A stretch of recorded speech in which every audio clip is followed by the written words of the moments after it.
बुढ़ापे मतलब गोविंद की शरण में जाए तो ठीक है। जवानी अंधी है तो आंख लेनी, भाई आंख तो चाहिए ना, वरना रास्ता तय कैसे होगा। तो आंख किसकी लें, किसकी लें? माता पिता की। ये भैया कह रहे हैं बात ठीक है, सुनो आप सब सही कह रहे हैं। जवानी अंधी है और बुढ़ापा लंगड़ा है। अच्छा, बूढ़ा लंगड़ा तो होता है पर आंख होती है। बुढ़ापा नहीं डगमगाता हुआ चल, बूढ़े लोग लाठी लेके चलते, लड़खड़ाते, पर आंखें बढ़िया होती हैं। बूढ़ा व्यक्ति दूर का सोच सकता है, दूर का देख सकता है। जवान आदमी कल नहीं देखता, जवान आदमी आज देखता है ना। इसलिए कहता हूं जवानी की चाल हो, गति जवानी की हो, ताकत जवानी की हो, और नजरें अर्थात अनुभव बुढ़ापे का हो। अर्थात बूढ़ों का आशीर्वाद लेकर, बूढ़ों की सलाह मानकर, बूढ़ों की आंखों से देखोगे तो आप बहुत अच्छा देख पाओगे जवानी में। इसलिए बड़ों की बात, बूढ़ों की बात मानो। और आजकल के जवानी में ऐसे अंधे हुए कि बूढ़ों की आंखें लेना ही नहीं चाहते, अर्थात बूढ़े की सलाह। अब आप हनुमान जी का ही देख लो। हनुमान जी जवान हैं, जब लंका गए तब हनुमान जी बुढ़े थे कि जवान? जोर से बताओ मैया। कैसे थे हनुमान जी? जवान। लेकिन हनुमान जी लंका जा ही नहीं रहे थे। बताओ, हनुमान जी को लंका जाने की प्रेरणा किसने दी? किसने? जोर से। हाँ, जामवंत जी, जो कि बूढ़े हैं, जो कि ताकत हनुमान जी की है और आंखें सलाह किसकी है? मार्ग दिखाया किसने? जवानी आपकी, ताकत आपकी, पर मार्गदर्शन बूढ़ों का होगा तो मंजिल जरूर मिलेगी। हनुमान जी को मंजिल इसलिए मिली क्योंकि मार्गदर्शन बूढ़े जामवंत का है। और जो जवान बूढ़े की बात मानकर लक्ष्य की ओर चलेगा वो जरूर कामयाब होगा। आज के जवानों की गलती क्या है? बूढ़ों को मूर्ख समझते हैं, बोले तुम्हारे पास कोई अक्कल नहीं है। बेटा, ये तुम्हारे पास जितनी अक्कल आई है ना, ये आई ही इन बूढ़ों की बदौलत है। और अब तुम कह रहे हो इनके पास अक्कल नहीं है। मैं अपना अनुभव बताता हूं। मैं अपने गांव में बचपन में, सच्चाई ये है कि मेरे दोस्त मेरी उम्र के लोग थे ही नहीं। भगवान की पता नहीं क्या प्लानिंग थी मेरे लिए। ये दास अनिरुद्ध जो है, मैं अपने उम्र के लड़कों के साथ कभी बैठता ही नहीं था। मेरी दोस्ती बराबर के लड़कों से नहीं थी। जो हमारे गांव के सबसे अच्छे लोग थे और बूढ़े लोग थे, वो लोग जहां बैठा करते मैं भी वहीं बैठा करता। वो जो बात किया करते मैं वो बात सुना करता। मैंने बचपन से ही, अरे लड़कों की संगत करता तो लड़के क्या बात करते? अपने लेवल की बात करेंगे ना भाई। 20 साल का लड़का क्या बात करेगा? 15 साल का लड़का क्या बात करेगा? आपस में बैठ के क्या बतियाएंगे? हैं? क्या देखेंगे? 18-20 साल का लड़का क्या देखेगा? सामने बैठा होगा, 4 लड़के बैठे होंगे, कोई लड़की निकल जाएगी तो यही बात करेंगे, देखो बाल कितने अच्छे, देखो उसकी टांगे कैसी है, देखो उसका हाव भाव कैसा। यही बात करेंगे और क्या बात करोगे? या यार सुनो, ये वो महंगी वाली शराब आई है, ये वाली बात करेंगे। अरे वो देखो उसने 25 लाख की गाड़ी खरीद ली, वो देखो वो गाड़ी महंगी वाली, वो सबसे महंगी ये गाड़ी होती है। अरे तू क्या जाने उससे महंगी ये। लड़के लोग या तो गाड़ियों की बात करते हैं, या तो दारू शराब गांजा बीड़ी की बात करते हैं, या लड़कियों की बात करते हैं। उनके पास अक्कल है ही नहीं कि अपने फ्यूचर प्लान की कोई बात कर लें। अक्कल नहीं है ना, अंधे हैं। उनकी अपनी कोई अक्कल नहीं है, क्योंकि वो बात 3 करते हैं। गाड़ी की, लड़के जितने भी जवान लड़के मिलेंगे, सही बोल रहा हूं गलत बोल रहा हूं? जवानी में बातें या तो गाड़ी घोड़े की होगी, यार वो गाड़ी अच्छी है, लेने की औकात नहीं है कुछ भी, वो गाड़ी अच्छी, वो गाड़ी अच्छी, वो गाड़ी। और लेने की ताकत नहीं, साइकिल खरीदने की औकात नहीं, गाड़ियों की बात कर रहे हैं। भाई बातें क्यों कर रहे हो? अपने को काबिल बनाओ, योग्य बनाओ। मैंने ऐसे टपोरियों की संगत की ही नहीं बचपन से। जहां लड़के लड़के बैठते थे मैं वहां नहीं बैठता था, जहां बूढ़े बैठते थे वहां मैं जाके बैठा करता था। तो मुझे बचपन से मेरे दोस्त बूढ़े थे। मेरे दोस्त एक चाचा हैं जो मेरे पिता की उम्र के हैं, वो मेरे पिता के भी मित्र हैं और मेरे भी मित्र हैं। और वो गांव के सबसे सफल व्यक्ति हैं। मैंने सफल व्यक्ति की संगत की। जो व्यक्ति आप सफल व्यक्ति की संगत करेंगे तो आप सफल जरूर होंगे, और आप असफल व्यक्ति की संगत करेंगे तो वो स्वयं असफल है, आपको भी असफलता के ही मंत्र देगा। इसलिए जवानी में संगत बड़ों की हो। जवानी में जवानों की क्या संगत करें? क्या बात करेंगे वो? कहो मैया। ऐसे मेरी बहनों, आप भी अपनी उम्र की छोरियों की संगत ना करो, वरना वो भी तुम्हें अपनी तरह एक बॉयफ्रेंड पकड़ा देगी। क्योंकि ये छोरियां भी यही बातें करती हैं, उसका 4 बॉयफ्रेंड, उसका 3, तेरा कितना है? इनके पास और कोई, अरे तूने ये सूट कब खरीद लिया है ना, कितने का लिया, कहां से लिया, मुझे भी दुकान बता, मैं भी उसकी खोपड़ी चाटूंगी। यही बातें हैं। उम्र की संगत, उम्र की बातें मैं समझता हूं। आपने पुस्तकें पढ़ी होगी, मैंने इंसान पढ़े हैं साहब, सब पढ़ा हूं। इसलिए कहता हूं उम्र का भी एक अपना अनुभव होता है। इसलिए कहता हूं सबसे अनमोल है आपका ज्ञान। अपने ज्ञान को बढ़ाइए, अपने विचारों को मजबूत कीजिए, अच्छे कीजिए, अच्छी सोच रखिए, पॉजिटिव सोचिए, कल की अच्छी प्लानिंग कर लो थोड़ी सी। आप लोग पैसा कमाते जरूर हैं, पर आपको यह नहीं पता होता कि पैसा खर्च कहां करें। आपको यही, अच्छा जवान लड़के ना खूब पैसे कमाते हैं। जवान लड़के ना 50,000 भी कमा रहे हैं कुछ जवान में, लड़के लड़कियां भी कमा रही हैं, कमा रहे हैं। अरे खूब, वो कमा के क्या कर रहे हैं? ब्रांडेड कपड़े पहन रहे हैं। देख कपड़े कमा लिया, और 1.5 लाख का मोबाइल लेके घूमने लगे। मोबाइल कमाया, वो गाड़ी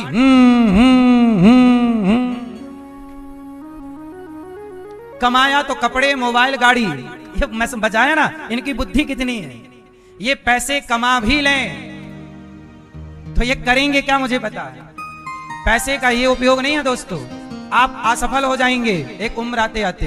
अब आपको एक मंत्र देता हूं, कामयाब होने का मंत्र है। पैसे कमाते हो आप ना, तो ब्रांडेड कपड़ों में ना गवाओ, महंगे कपड़ों में नहीं, सिंपल कपड़ों से गुजारा। ज्यादा बड़ा मोबाइल नहीं जो जरूरत है, ज्यादा बड़ी गाड़ी नहीं जो जरूरत है। जरूरत का हर सामान आपके पास होना चाहिए, इसके लिए मनाही नहीं। परंतु जब पैसे कमाओ तो सबसे पहले अपने लिए एक छोटा सा घर, बड़ा सा छोटा सा, एक खेत ले लो, एक प्लॉट ले लो, एक घर ले लो, एक दुकान ले लो, जिससे आपकी इनकम बढ़े। कुछ बिजनेस डिजाइन कर लो, सोच लो, अपने लिए दुकान, शोरूम, अपने लिए एक प्लॉट, अपने लिए एक घर। क्योंकि बेटा गाड़ी तुम 20 लाख की लोगे तो अगले साल वही गाड़ी 10 लाख की हो जाएगी, और 20 लाख का एक प्लॉट ले लोगे तो अगले साल वो 30 लाख का हो जाएगा। क्यों भैया? आप 20 लाख की गाड़ी खरीदोगे तो अगले साल कितने की होगी? 10 की, आधी हो जाएगी। और 20 लाख का प्लॉट खरीदोगे तो अगले साल 20 का, 25 का, और 20 का 30, और हो सकता है 40 हो जाए, अच्छी लोकेशन होगी तो। समझदार लोग समझदारी से काम करते हैं। आपके पास प्लानिंग अच्छी नहीं है, इसलिए पैसा कमाने के बाद भी आप असफल हैं, क्योंकि उस पैसे की प्लानिंग नहीं है। अर्थशास्त्र आपने पढ़ा नहीं है। अर्थशास्त्र पढ़िएगा। बड़े बड़े राजा, रजवाड़े, राजपाट हिसाब किताब से चलते थे। जिन राजाओं का हिसाब किताब सही था वो लंबा चले, और जिनका हिसाब किताब बिगड़ा वो बर्बाद हो गए। कहते हैं ना, रिश्ता भाई भाई का रखो और हिसाब पाई पाई का रखो। जिस आदमी का हिसाब बिगड़ेगा वो बर्बाद हो जाएगा। बात समझ में आई? नहीं आई? हिसाब रखो। तो पैसे कहां खर्च करने चाहिए भैया? अपने बिजनेस को बढ़ाने में, अपने काम धाम को बढ़ाने में। साइड इनकम कोई, उसके बाद एक इनकम पे कभी निर्भर नहीं होना चाहिए। कोरोना काल आया, कितनों की नौकरियां गई। अभी युद्ध चला, कितनों की नौकरियां अभी भी चली गई, और अभी खतरे पे हैं। पता नहीं आपकी नौकरी कब खतरे में आ जाए, कब आपका बॉस आपको निकाल दे, कब उसका मूड बदल जाए। इसलिए जीवन में एक इनकम पर नहीं, साइड इनकम भी आपकी होनी चाहिए, खुद का काम होना चाहिए। एक छोटी सी दुकान ले लो, किराए से दे दो, 1000, 10,000, 5,000, 20,000 जो भी है आता रहेगा, साइड का इनकम है, काम धाम बंद होगा फिर भी किराया, वो सेविंग होती चलेगी। भविष्य में कोई कैसा वक्त आया, आपको पैसों की जरूरत पड़नी ही है, और पैसे ज्यादा कमाया करो। आज के जमाने में इज्जत उन्हीं को मिलती है जिसके पास ज्यादा पैसा है, कम पैसे वाले को इज्जत नहीं है आजकल। पैसा होना चाहिए साहब। आप असफल हैं, कोई नहीं जानता आपको, आप सफल हैं तो सारी दुनिया आपसे फोटो लेना चाहेगी, आपके साथ सेल्फी लेना चाहेगी। असफल के साथ कौन सेल्फी ले रहा है? इसलिए दूसरों की निंदा चुगली करने में नहीं, अपने को बेहतर बनाने में समय खर्च कीजिए। समय है, हाथ से जा रहा है, मुट्ठी भर रेत दबा लो हाथ में, बालू, मुट्ठी भर रेत दबाओ, कितने भी कस के दबाना, वो एक एक दाना गिरती जाएगी, फिसलती जाएगी। क्यों? रेत बालू गिर जाएगी कि नहीं? कितना भी संभालो वो ठहरेगी नहीं। जैसे हाथ से रेत गिर ही जाती है, ऐसे समय आपके हाथ से निकल ही जाता है। समय सदा ना रहा है, सदा ना रहेगा। जो समय है उसका सदुपयोग कर लो, क्योंकि आज समय अच्छा है, कल कैसा आएगा। इसलिए आज के समय को सार्थक कर लो। और जो समय पाकर इठला जाते हैं, बौरा जाते हैं, एटीट्यूड में डूब जाते हैं, वो रोते हैं बाद में कि काश समय था, किया क्यों नहीं अच्छा काम, काहे ब्रांडेड कपड़ों में, गाड़ी में और ये शौक में लगाते रहे। लड़कों की शौक ही पूरी नहीं होती, क्यों? सही, लड़कों की शौक ही पूरी नहीं, कॉलर खड़ी करके घूम रहे, गुंडे मवाली टाइप के। इनको गुंडा मवाली बनना है, बताओ। हाँ। सफल व्यक्ति गंभीर। अच्छा ये बताओ, नदी बड़ी है कि समुद्र बड़ा है? बोलो जोर से। अच्छा बताओ, समुद्र की ताकत ज्यादा है कि नदी की? जोर से, किसकी ताकत ज्यादा है? हैं? समुद्र की ताकत इतनी है, वो चाहे तो पूरे संसार को डुबा सकता है। समुद्र की ताकत इतनी है कि वो चाहे तो जरा सी देर में पूरे संसार को, बोलो, डुबा सकता है। और नदी की ताकत कितनी है? नदी की ताकत बहुत नहीं है, पर उसे मौका मिले तो हर साल डुबाती है गांव को। नदी हर साल डुबाती है कि नहीं गांव को? जबकि समुद्र में कितनी ताकत है, पर समुद्र के किनारे बने हुए घर को वो नहीं डुबाता। और नदी समुद्र से, नदी अपने से दूर गांव को डुबा देती है। नदी के पास जरा पानी आए तो वो सीधे नहीं बहती, गांव की तरफ जा, देख मैं आ गई, देख मैं आ गई। फिर आप कहते हैं बाढ़ आ गई, आ गई। वो नदी खुद कहती है मैं आ गई, मैं आ गई। बोलो हाँ, आपके घर में घुस घुस के कहती है मैं आ गई, मैं आ गई। थोड़ा पानी है ना, हाँ, तो क्षुद्र नदी जल भरी तोराई। थोड़ा पानी है तो घर में घुस घुस के बता रही है मैं आ गई, मैं आ गई, मैं आ गई। और समुद्र में ज्यादा पानी है, फिर भी वो गंभीर है। वो पलक झपकती दुनिया को डुबाने की ताकत रखता है, पर वो आपके एक छोटे से झोपड़े को भी नहीं डुबाता, क्योंकि वो, बोलो, गंभीर है। कभी कभी वो भी अपना रौद्र रूप दिखा देता है, सुनामी, ताकि आप भूलो ना कि भाई मैं कौन हूं। समुद्र अपनी ताकत कभी कभी दिखाता है कि देख लो मैं आगे नहीं बढ़ रहा हूं, इसका मतलब ये नहीं है कि मैं बढ़ना जानता नहीं। नदी हर साल घर में घुसती है, और समुद्र गंभीर है। जो छोटा व्यक्ति होता है ना, वो उथला होता है, जो बड़ा होता है गंभीर होता है। थोड़ा सा पैसा पाकर, थोड़ी सी प्रतिष्ठा पाकर नदी की तरह उछलो ना, समुद्र की तरह हर हाल में गंभीर रहो। समुद्र की तरह पैसे ज्यादा कमाओ, पद प्रतिष्ठा ज्यादा कमाओ, पर गहराई कैसी हो? गंभीर। आजकल आप लोग 4 पैसे कमा लेते हो तो कल तक जिनसे राम राम करते थे, राम राम करना भूल जाते हो, क्योंकि अब आप पैसे वाले हो गए। अब राम राम आप नहीं करते, अब आप उम्मीद करते हैं कि वो आपको राम राम करें, हम तो पैसे वाले हैं। भूल गए ना अपनी औकात। राम राम करते रहो, जिनको सम्मान देते थे देते रहो। पैसे पाए हो तो नदी ना बनो, गंभीर समुद्र की तरह रहो। आजकल लोगों को पचती नहीं है पद प्रतिष्ठा रुपया। सही है गलत है? आप पचाना सीख लें तो ईश्वर आपको देना सीख ले। आपको भगवान देना चाहते हैं दौलत, लेकिन सच बताओ आपकी औकात से ज्यादा मिल जाएगी दौलत तो पचा पाओगे, हैंग हो जाओगे। वो एक पिक्चर मूवी में एक बार मैंने एक छोटी सी क्लिप आती रहती है, तो मैंने देखा एक पिक्चर थी कोई थी, उसमें ना उसकी लॉटरी लग गई, बड़ी कॉमेडी पिक्चर थी, लॉटरी लग गई 1 करोड़ की। तो वो ना करोड़ जब लॉटरी लगी तो इतना खुश हुआ कि मर गया। 1 करोड़ की लॉटरी लगी तो हम मर ही गया। देखी होगी आपने भी, माला माल है ना, वो भैया लॉटरी लगी तो मर गया। तो भगवान आपको ज्यादा दौलत इसलिए नहीं दे रहे हैं, आपको भी मिल जाए इतना मर जाओगे। धन्यवाद उस विधाता के नहीं दे के जिंदा रखा है, वरना आप सदमे में मर जाओ। हाँ, कितना पैसा आ गया, इतनी शोहरत आ गई, आप तो कब के मर जाते। बोलो हाँ, तो भगवान ना दे रहे हैं, इसमें भी ईश्वर की कृपा है, देंगे तो मर जाओगे खुशी के मारे। सही है गलत है? हमारे गांव में एक आदमी थे, अब नहीं है। वो ना जब उनके पास पैसा नहीं होता तो बढ़िया महाराज बड़ी कृपा है, आरती में आ जाए, सीताराम सीताराम, आरती पूजन में आए और अपना सवेरे शाम की आरती में सम्मिलित हो जाएं। और जब उनकी फसल पके, 2-4 एकड़ जमीन थी, और जब फसल पके और फसल का पैसा आए तो दारू पी के पूरे गांव को गाली दें, तेरी ऐसी तेरी वैसी तेरी सब जैसी, खूब गाली दें। पूरे गांव भर को घर घर सामने खड़े हो के गाली दें। पैसा नहीं था तो कीर्तन करते, और पैसा आया तो गाली। क्षुद्र नदी है, क्षुद्र नदी जल भरी तो राई। इसलिए भगवान तो देना चाहते हैं आपको, आप पात्र कहां हैं, आप में पात्रता कहां है। एक आदमी लोटा लेके कुएं के पास गया, कुएं से बोला, ये भैया कुआ जरा तू 1 लोटा पानी देगा।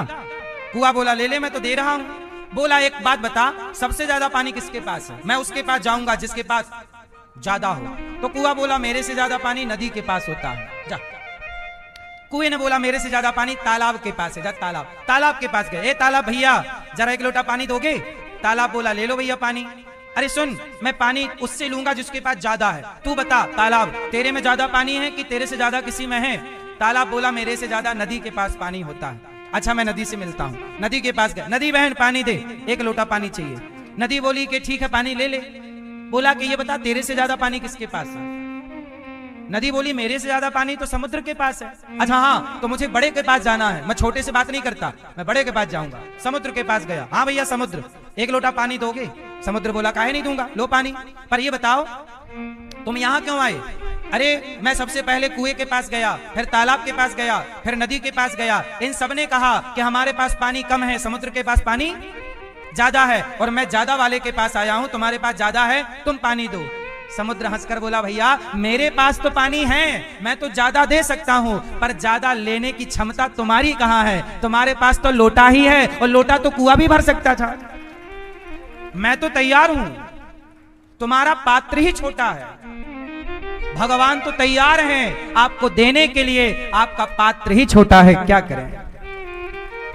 आप सोचते 5 लोगों की हैं, मेरी पत्नी पति बेटा बेटी माता पिता। आप सारी जिंदगी 5-7 लोगों के लिए सोचते हैं, 10 लोगों के लिए सोचते हैं। सारी जिंदगी सोचते 5 के लिए 10 के लिए, उस हिसाब से परमात्मा देता है। आप 10 लोगों के लिए कितना देगा। आप हजारों के बारे में सोच के देखिए ना, लाखों के बारे में सोच कर देखिए ना, कि आप सबकी सेवा करेंगे, राष्ट्र की सेवा करेंगे, सर्वे भवन्तु सुखिनः का भाव लेके आगे बढ़ेंगे, वसुधैव कुटुंबकम का भाव लेकर आगे बढ़ेंगे। 5 लोगों के बारे में 10 लोगों के बारे में सोचोगे उतना ही मिलेगा, पर सबके बारे में सोचोगे तो पात्रता आपकी बढ़ेगी, ईश्वर ज्यादा देंगे। फिर करो। ये दास अनिरुद्ध आपकी तरह छोटा नहीं सोचता कि 2 लोग 5 लोग, हम तो 316 वृद्ध माओं के लिए, और सैकड़ों यहाँ विद्यार्थी पढ़ते हैं, हजारों भक्त भोजन करते हैं, हजारों गायों के लिए हम तैयारी कर रहे हैं। हम तो सोचते बड़ा है, ज्यादा सोचते हैं। समाज के लिए, अपने लिए क्या सोचें, अपने लिए तो कुत्ता बिल्ली भी सोच ही लेते हैं। इसलिए आपको भगवान देना बहुत कुछ चाहते हैं, पर आप लेने के पात्र कहां हैं। अच्छा ये बताओ, रावण को भगवान ने सोने की लंका दी, बोलो हाँ, बोलो हाँ, जोर से बोलो हाँ। अच्छा, सोने की लंका भी दी और पावर भी दिया, बोलो हाँ। लेकिन रावण ने पावर का मिसयूज किया, पावर से किसी की स्त्री को चुरा के ले आता, तो राम जी ने क्या किया, रावण को हटाया और लंका का राजा विभीषण को बना दिया। जब आप अपने पद का, प्रतिष्ठा का, शक्ति का दुरुपयोग करते हैं तो परमात्मा आपको हटाकर वहां किसी और को बिठा देता है जो पात्र होता है। किसे बिठाते हैं? जो, हाँ, आप पात्र तो बनिए।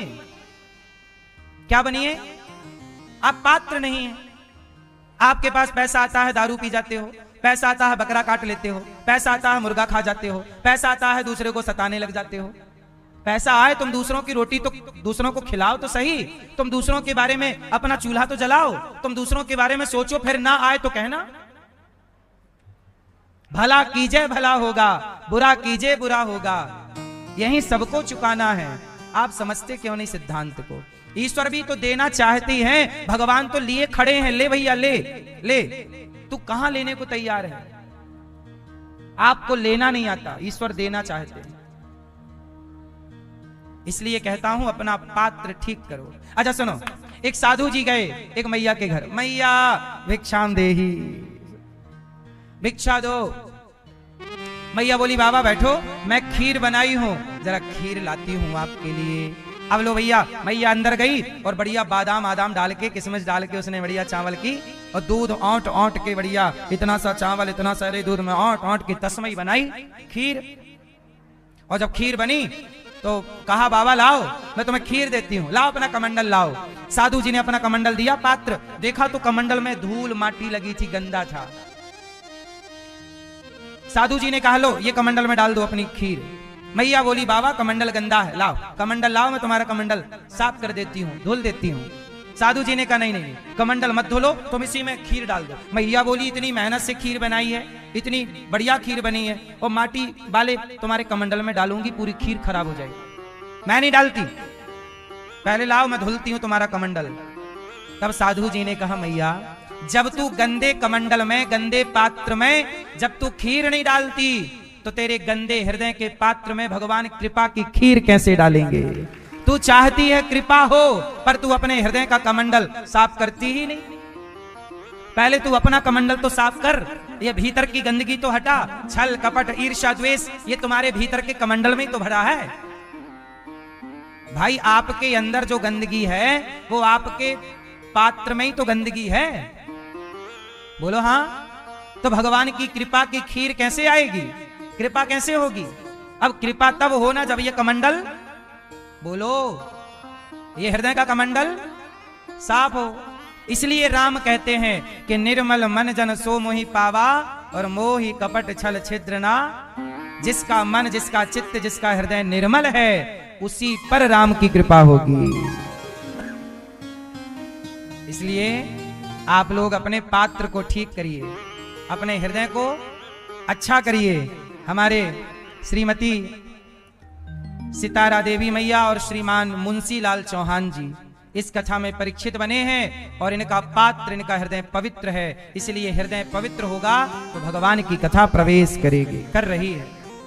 इनके पुत्र आनंद चौहान जी और मानसी चौहान जी, दामाद आपके संजय चौहान जी और पूजा चौहान जी, सुजय चौहान जी और प्रीति चौहान जी, प्रियंका चौहान जी आपकी पुत्री।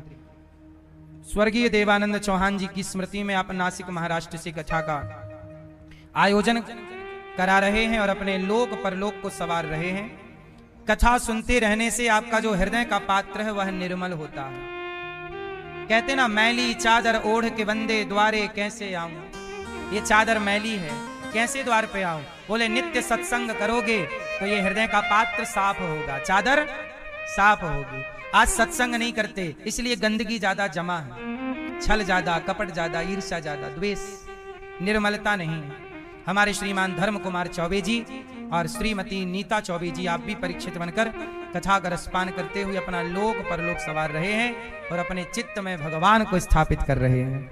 मंदिर बनाना है तो हृदय को मंदिर बनाइए, भगवान को बिठाना है तो हृदय में भगवान को बिठाइए, प्रतिष्ठा करनी है तो हृदय में प्रतिष्ठा कीजिए।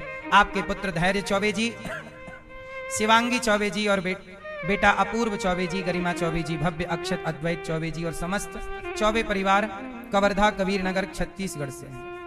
आपका खूब खूब सबका स्वागत। आप सभी को जय श्रीमन्नारायण, जय श्री कृष्णा, जय गौरी गोपाल। कैसे हैं आप लोग? कल आपने कथा सुनी कि परीक्षित जी ने एक संत जी का अपमान कर दिया, समीक जी के गले में मरा हुआ सांप डाल दिया। कोशिश करिएगा कि आप किसी के अपमान से बचें। किससे बचेंगे?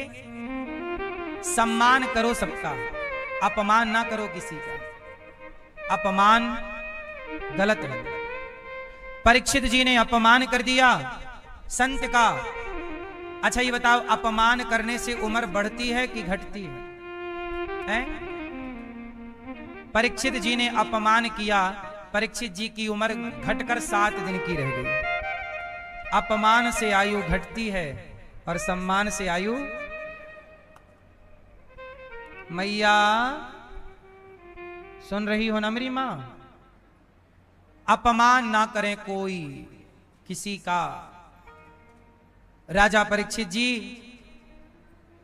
एक संत के गले में मरा हुआ सांप डाल दिए तो उनके पुत्र ने शाप दे दिया। अच्छा, राजा परीक्षित ने ये गलती क्यों की? अपमान क्यों किया? क्योंकि राजा परीक्षित जी ने कलयुग को 4 कमरे बनवा दिए। 4 जगह रहो। कलयुग कहां रहता है? द्यूतम पानम स्त्रियः सूना यत्रा धर्मश्चतुर्विधा। कलयुग कहां है? 4 जगह कलयुग की मुख्य है। जुआ, जहां जुआ होगा कलयुग होगा, इसलिए जुआ ना खेलना। आप खेलते हैं जुआ? कह तो रहे हो खेलता हूं। खेलते हो? क्या होता? कितना हार गए, कितना जीते? Time pass. टाइम, बूढ़े बूढ़े लोग कहते हैं हम जुआ नहीं खेलते महाराज, हम टाइम पास करते हैं। अब आप क्या टाइम पास करोगे? अब तो टाइम खुद आपको ही पास करने वाला है।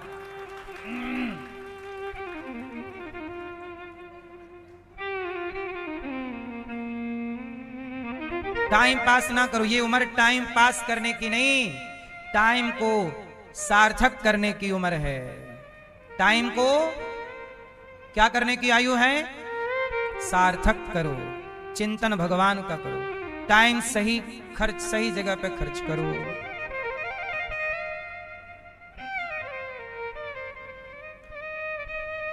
परीक्षित जी, पहला स्थान कलयुग कहां रहता है? जुआ। जुआ ना खेलना। पानम, दारू नहीं, शराब नहीं। आप पीते हो भैया दारू? आप शराब पीते हो? सही? कभी नहीं? कभी कभी थोड़ी, एक आध पैक? नहीं, सही नहीं पीते। खाओ मां कसम, नहीं पीते। पीते तो हो, बताओ भले ना। आप पीते हो भैया? शराब पीते हो? नहीं, नहीं, कभी नहीं पिए। आप पीते हो दारू? हैं? पीते हो शराब? जुआ भी, शराब भी। तभी तुम्हारी हालत खस्ता है। कितने की पी जाते हो रोज? 1000 की, 100 रुपया की पौवा पीते हो? देसी पौवा पीते हैं ये। तो पौवा 100 का आता है कि 100 में 2 आ जाते हैं? एक ही आता है।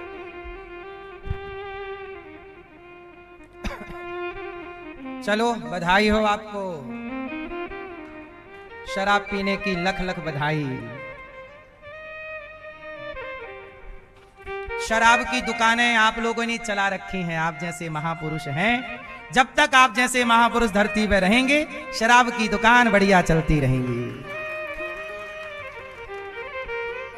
शराब की दुकानों की बल्ले बल्ले रहेगी और तुम्हारे छल्ले पे छल्ले पड़ते रहेंगे।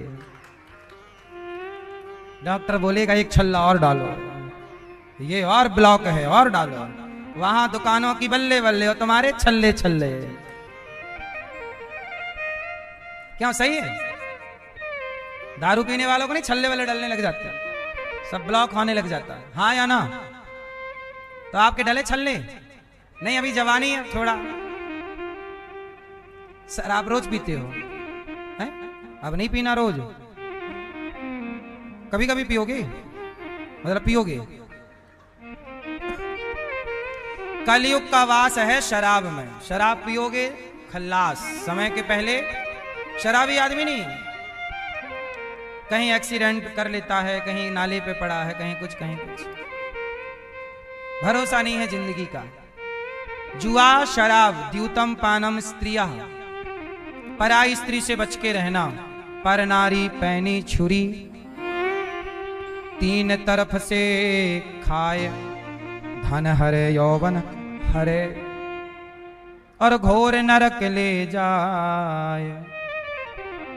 पराई स्त्री के चक्कर में तो नहीं हो? शादी हो गई? हो गई। पराई स्त्री के चक्कर में रावण की लंका जल गई। सही है? यहां भी कलयुग है। द्यूतम पानम स्त्रिया। अच्छा मैया, आप लोग अपने अपने पति को दशहरा दिखाने जरूर ले जाया करो। आपके पति को कुछ दिखाओ ना दिखाओ, दशहरा जरूर दिखाना। और जलता हुआ रावण दिखा के कहना, देखो ये रावण इसलिए जल रहा है क्योंकि इसने पराई स्त्री पे हाथ रखा, पराई स्त्री का स्पर्श करना चाहा, पराई स्त्री को गलत नजर से देखा, आज तक जल रहा है। और तुम भी देख रहे हो तो तेरा क्या हाल होगा रे कालिया। यदि तुम देखोगे सर्वनाश होगा।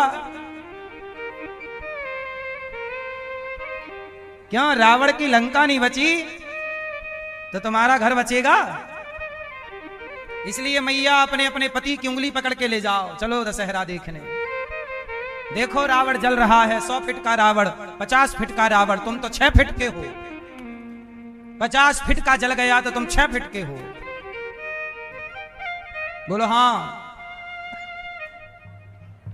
पराई के चक्कर में जल रहा है आज तक। अब रावण कान पकड़ा होगा, अब नहीं अब नहीं अब नहीं, अब ना जलाओ। कलयुग द्यूतम पानम स्त्रिया, पराई स्त्री में कलयुग का वास है। जिसकी नियत बिगड़ी कलयुग खोपड़ी पर चढ़ा। और मांस खाते हो आप? मछली, अंडा, मुर्गी, बकरा, बकरी, सारे गुण संपन्न है, सर्व गुण संपन्न है भाई। आज मिले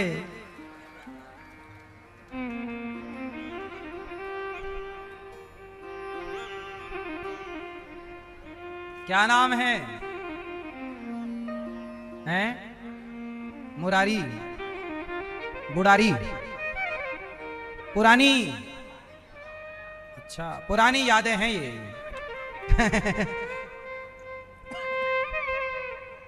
तो भैया हर गलत रास्ता छोड़ देना चाहिए, सही है ना?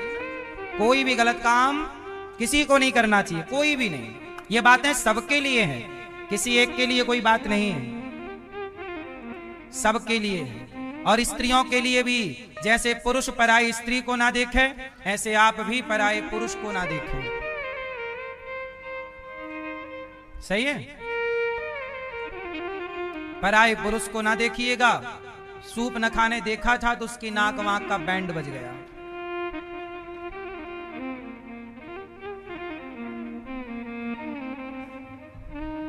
नाक ही काटी लक्ष्मण जी ने, हाथ नहीं काटा। पांव काट देते तो लंगड़ी घर पर बैठी रहती। पांव नहीं काटा, पांव काटते तो लोग पूछते कि पांव कैसे कट गया, फिर बताती वहां गई तो कट गया।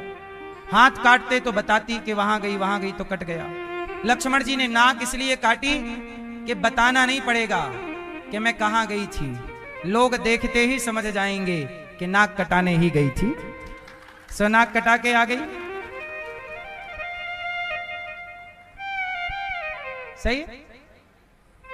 तो आप भी पराये पुरुष के चक्कर में अपनी नाक ना कटवा लीजिएगा। सही है कि नहीं?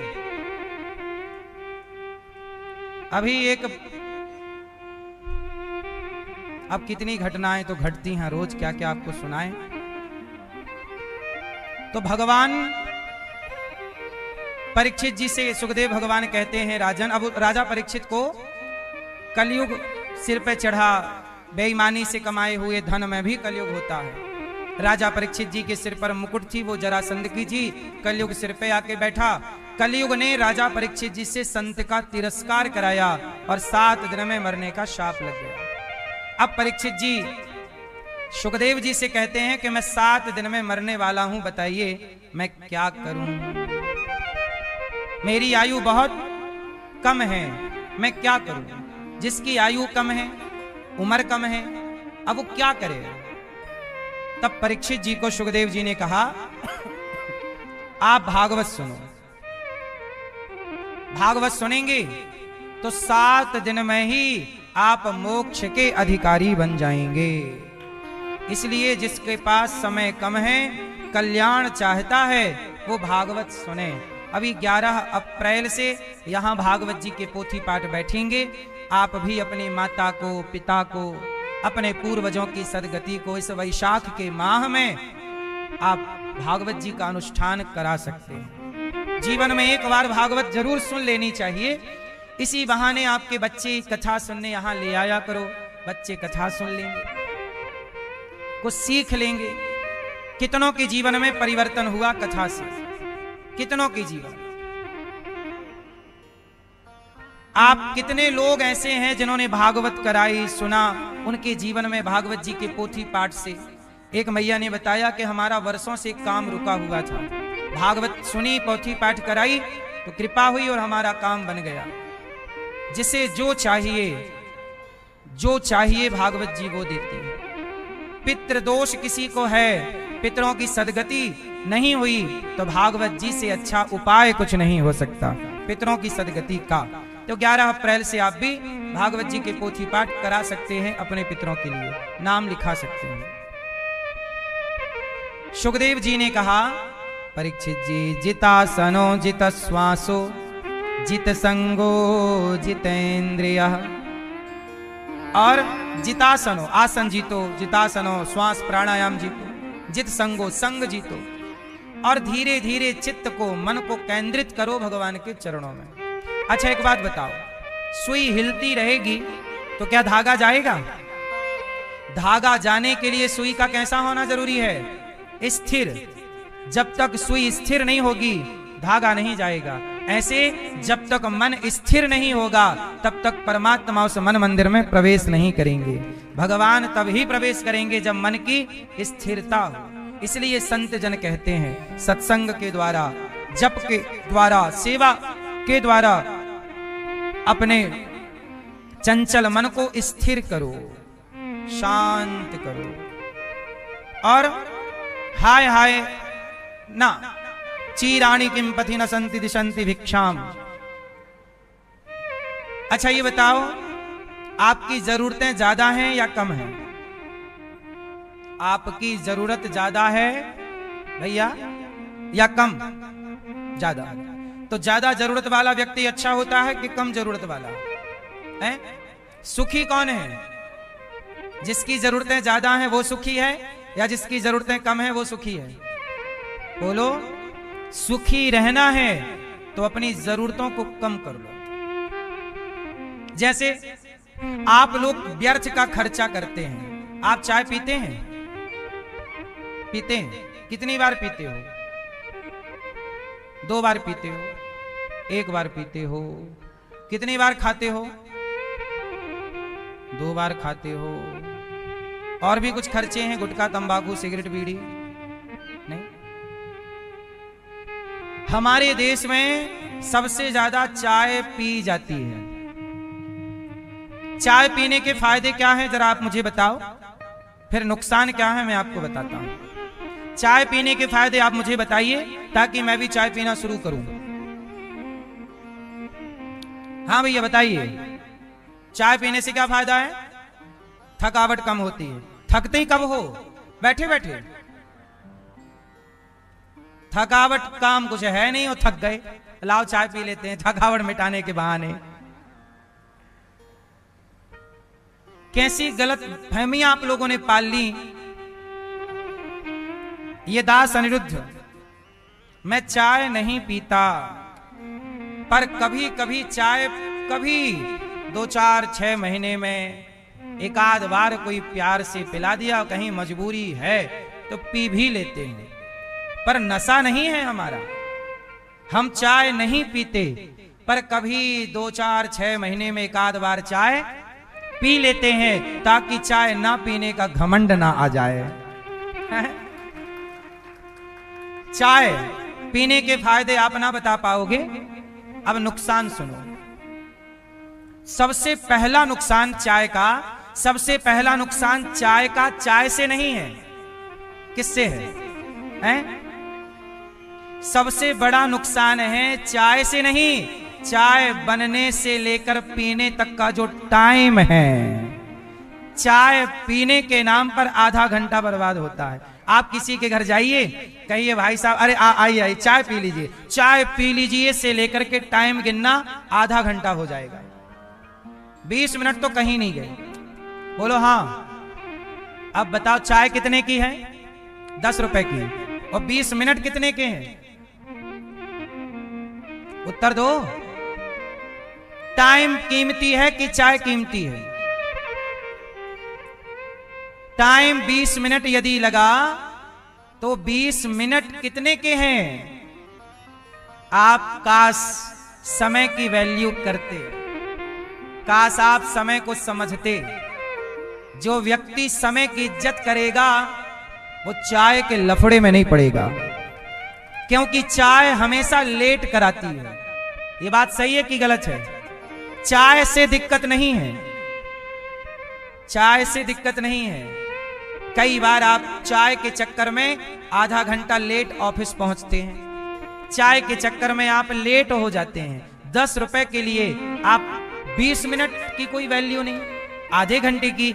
जो व्यक्ति समय को नहीं समझता, फिर समय भी उसको नहीं समझता। ले, तूने मेरी इज्जत नहीं की, 10 रुपट्टी की चाय के लिए मेरे 20 मिनट तूने खराब किए। समय बोलेगा तुझे मेरी कदर नहीं है, अब मैं भी तेरी कदर। सफल व्यक्ति चाय पिए तो समझ में भी आता है कि वो तो सफल है।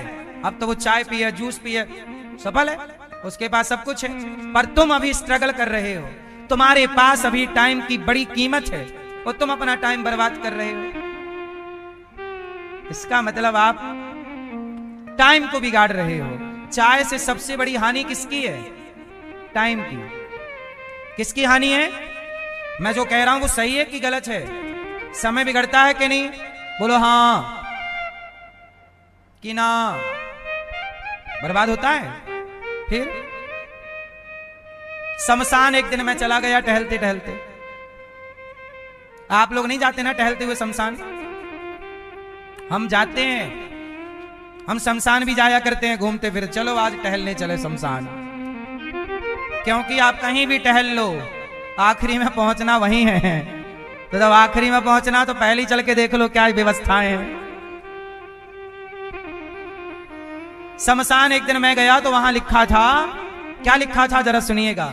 शमशान में लिखा था कि समय के पास इतना समय नहीं है। ये लाइन आप बोलो मेरे साथ, बोलो समय के पास इतना समय नहीं है कि वह फिर से आपको समय दे सके। समय के पास इतना समय नहीं है कि वह समय के पास इतना समय नहीं है कि समय आपको फिर से समय दे सके। जब समय के पास समय नहीं है तो हम समय को क्यों बिगाड़ें चाय के चक्कर में? इसलिए जो हमारा समय बिगाड़े हम उससे दूरी बना लेते हैं। इसलिए आपने देखा होगा कथा 3 बजे से स्टार्ट होती है तो ये दास अनिरुद्ध 3 बजने में 2 मिनट 4 मिनट पहले ही आकर बैठ जाता है। ऐसा नहीं होता कि 3 बजे से कथा और मैं 3:01 पे आऊं। 1 मिनट भी मैं लेट नहीं होता। आप साक्षी हैं इस बात के कि नहीं? ये बात मैं इसलिए बताता रहता हूं ताकि आप लोग भी समय की इज्जत करना सीखें। मैं 1 मिनट भी लेट नहीं होता। कभी लेट होऊंगा तो बहुत बड़े कारण के कारण लेट होऊंगा। कोई बहुत बड़ी बात होगी, कारण में कहीं विशेष काम से गया होऊंगा, आते समय कोई ट्रैफिक में फंस गया, वो अलग विषय है। पर 365 दिनों में 364 दिन में लेट नहीं होता। साल में 1 दिन की मैं भी गारंटी नहीं लेता, और वो भी मजबूरी होगी कभी एक आध दिन, वरना बजे से कथा है तो मैं 3 बजने में 2 मिनट 3 मिनट पहले आता हूं। आपने कभी नोट किया कि नहीं? ये सब बातें नोटिस की? 3:01 में मैं नहीं आता, 2 मिनट पहले आता हूं। सोचिए कि जब दास अनिरुद्ध समय की कदर करता है तो फिर आपको नहीं करनी चाहिए? आपकी संतानें, आपके अपने लोग और आप भी समय को नहीं समझते, इसलिए आप जीवन में परेशान हो, रोते हो।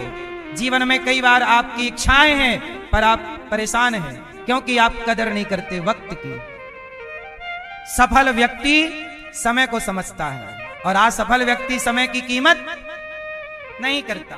तो आज से आप में से कितने लोग समय की कीमत समझेंगे और अपने बच्चों को समय की वैल्यू समझाएंगे? समय समय पर होता है, समय समय की बात। राम जन्म का दिन बड़ा, कृष्ण जन्म की रात। हम हमेशा समय पर मिलना जुलना, आना जाना, खाना पीना समय पर ही करना ठीक समझते हैं। समय की कीमत बड़ी है साहब। पुरुष बली नहीं होता है, समय होत बलवान। भीलन गोपी लूट लई, वही अर्जुन वही बाण। अर्जुन जीत गए महाभारत, पर जीतने वाले अर्जुन, महाभारत को जीतने वाले अर्जुन जंगल के भीलों से हार गए। जंगल के आखिरी में जंगल के भीलों से हार गए। क्यों? क्योंकि वो समय जिताने वाला था, वो कृष्ण साथ में थे। आज प्रभु साथ नहीं है तो समय हरा रहा है। कभी समय जिताता है तो कभी समय किसी के बाप की बफौती नहीं है। समय अपने आप में राजा है। समय आपका गुलाम नहीं है, आप समय के गुलाम हैं। इसलिए समय की इज्जत करो, वक्त की इज्जत करो। 1 मिनट में 60 सेकंड होते हैं, हर सेकंड की इज्जत करना सीखिए। अपने समय का सदुपयोग पढ़िए, पढ़ने पे समय लगाइए, कुछ सफल होने में समय लगाइए। आप लोग निंदा चुगली करने में समय लगाते हैं, दिन भर मोबाइल देखने में समय लगाते हैं। आप अपने पैर पे कुल्हाड़ी मार रहे हैं। आप अपने ही सबसे बड़े दुश्मन हैं। बेवजह बर्बाद कर रहे हैं। पैसा बर्बाद हो रहा है, कोई बात नहीं, पैसा बर्बाद होगा तो पैसा फिर आ जाएगा, पर समय बर्बाद होगा तो समय कभी नहीं आएगा। क्यों? पैसा आ सकता है, समय आएगा। इसलिए बताओ, पैसा महंगा है कि समय? तो आप कोई तो ये बात समझनी है, हम तो समझे। कहो, चाय के बिना हमारा कोई काम थोड़ी रुक रहा है। चाय पीजिए, कहीं मिल जाए, कभी भाईचारे में कोई रिश्तेदारी प्यार मोहब्बत में पिलाए, बात सही है। पर जीवन में मेरा मानना है किसी चीज का नशा नहीं पालना चाहिए, आदी नहीं होना चाहिए। कई बार आप लोग आदी हो जाते हैं, बीड़ी के आदी हो गए, सिगरेट के आदी हो गए, गुटखे के आदी हो गए, चाय के आदी हो गए। क्या बात है? आदी मत बनो। अपने को किसी से बांध कर मत रखो, अपने को सदा स्वतंत्र रखो। इन नसों से बांध कर अपने आप को, नशे, ये नशा है ना, नशा से बांध करके मत रखो। क्यों भैया, बात सही है। अब आप कहते हो जी शराब के बिना हम रह नहीं सकते। अरे नशा करना है तो जाम पर जाम पीने से क्या फायदा, रात बीती उतर जाएगी। हरि नाम का जाम पी ले बंदे, तेरी जिंदगी सुधर जाएगी। जाम पीना ही है तो भक्ति का जाम पी ले, सेवा का जाम पी ले, सेवा कर ले, अच्छे काम कर ले। नशा करना है तो बुराई, दास अनिरुद्ध भी सेवा का नशा करता है। हमारे को नशा है सेवा का, ये भी तो एक नशा है। हम रोज आपको कथा सुनाते हैं, 12 महीने सुनाते हैं, हमें कथा सुनाने का नशा है, माताओं की सेवा करने का नशा है, गुरुकुल खोलने का नशा है, गायों की सेवा करने का नशा, ये भी तो नशा है। जैसे आप दारू के बिना नहीं रह सकते, ऐसे ये दास सेवा के बिना नहीं रह सकता। ये नशा है तो अच्छे नशा पालो ना, बुरे नशा ही क्यों पालना? सही है गलत है? भटका हुआ युवा कब आएगा लाइन में राम जाने। सुखदेव जी कहते हैं, तरवाह किम न जीवंती, भस्रः किम न स्वसंतुता, न खादंती न मेहंती किम ग्राम पशवो परे। क्या पेड़ पौधे नहीं जी रहे हैं? अरे जिंदगी सबके पास है, पर हम अपनी जिंदगी विंदास अच्छे काम के लिए जिए। सुखदेव भगवान परीक्षित जी से कहते हैं, परीक्षित भगवान बड़े दयालु हैं। एक बार भगवान दुर्योधन को समझाने गए कि देख मान जा, पांडवों को 5 गांव दे दे। पर दुर्योधन बोला 5 गांव क्या, मैं सुई की नोक बराबर भूमि पांडवों को नहीं दूंगा। जब नहीं दिया तो क्या हुआ? भगवान पांडवों के साथ हैं और महाभारत में नाश हो गया। इसलिए कहता हूं भगवान का स्वभाव कैसा है। दुर्योधन कहता है मेरी मैया ने 56 भोग बनाए हैं, बादाम काजू बढ़िया काजू की मिठाई है, प्रभु सुंदर सुंदर हलवा है, पकवान चलो जरा खाओ। भगवान बोले दुर्योधन हम आपके घर खाएंगे नहीं। क्यों नहीं खाओगे? बोले आपके घर नहीं खाएंगे तो कहां खाओगे? बोले विदुर जी के घर खाएंगे। दुर्योधन हंसा, विदुर जी के पास थोड़ी कुछ खिलाने को है, वो तो झोपड़े में रहते हैं, उनके पास थोड़ी कुछ है। मैं 56 भोग सोने की थाल में परोस के खिला रहा हूं। भगवान बोले हम कोई वस्तु के भूखे थोड़ी हैं, तेरी सोने की थाल का हम क्या करेंगे, तेरे पकवानों का हम क्या करेंगे। हम कोई वस्तु के भूखे नहीं, हम तो भाव के भूखे हैं। हमारी काकी विदुरानी भाव से जो खवाएगी वो खाएंगे। भगवान ने दुर्योधन के 56 भोग छोड़कर विदुरानी के घर गए और काकी जी गाय के गोबर से आंगन लीप कर और कन्हैया का इंतजार कर रहे हैं कि आएंगे आएंगे। कन्हैया पहुंचे, काकी जी चरणों में गिर पड़ी काकी। भगवान ने गले से लगाया विदुरानी को। काकी ने कहा कि प्रभु हम दीनों पर, हम गरीबों पर भी दया करने आप आते हैं। हमें बिल्कुल विश्वास नहीं था कि आप आएंगे, पर आपने आकर हम जैसे गरीबों का भी विश्वास जगा दिया कि हमारे घर आए हैं। विदुर जी के घर गए तो हम सबको भरोसा है कि हमारे घर भी आएंगे। अब विदुरानी कन्हैया से बातें करने लगी। कन्हैया बोले काकी भूख लगी है, देखो दुर्योधन दे रहा था खाने को, नहीं खाए और यहां मांग रहे हैं काकी जी भूख लगी। काकी समझते हो ना आप लोग? काकी किसको कहते हैं? चाची को काकी कहते हैं गांव में। चाची को क्या बोलते हैं? चाचा को काका। तो विदुर जी काका है और विदुरानी काकी कुछ खाने को दे दो। काकी बोली कि क्या दूं? अच्छा उनके घर में तो कुछ था नहीं, वो सूखे साग पत्ते उबाल करके पानी में खाती थी। अब वही साग पक रही थी, भतुए की साग, पानी में डाल दिया, पक गई सो खा लिया। ना कोई मिर्ची, ना कोई छौंका, ना कोई मसाला, खा गए। अब तो विदुरानी जी प्रेम से भगवान को साग खिला रहे हैं और भगवान बड़े स्वाद से खा रहे। काकी जी बहुत अच्छी बनाई है। और है क्या? हाँ है। और सूखी साग परोस दी। और है क्या? पूरी खा गए। अभी भूख मिटी नहीं। अब क्या करें? अब क्या? तो बगीचे गई तो केला तोड़ कर ले आई और केला छिलका छीलती जाए विदुरानी, टुकुर टुकुर कन्हैया को देखती जाए और छिलका छील कर फल काकी जो फेंकती जाए। भाव में पागल हो गई। जब आप भाव में विह्वल होते हैं तो आप क्रिया को भूल जाते हैं कि हम क्या कर रहे हैं।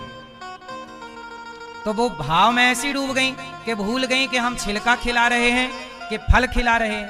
फल तो फेंकती गई और छिलका को फल समझकर भगवान को खिलाती गई। और भगवान भी धन्य है, सारी दुनिया केले का छिलका फेंकती है और केला खाती है। यहाँ भगवान में उल्टा है। भगवान को खिलाने वाली काकी फल फेंक रही हैं और छिलका दे रही हैं और भगवान छिलकों का भोग लगा रहे हैं। क्यों? विदुर जी आए बाजार से मेवा मिष्ठान लेकर और देखा तो कन्हैया छिलके खा रहे। अरे विदुर जी दौड़े दौड़े, देवी तुमने क्या किया? छिलके खिला दिए भगवान को। अब तो बाजार से लाए मेवा मिष्ठान परोसा और जब भगवान को परोसा, कहा प्रभु क्षमा करना।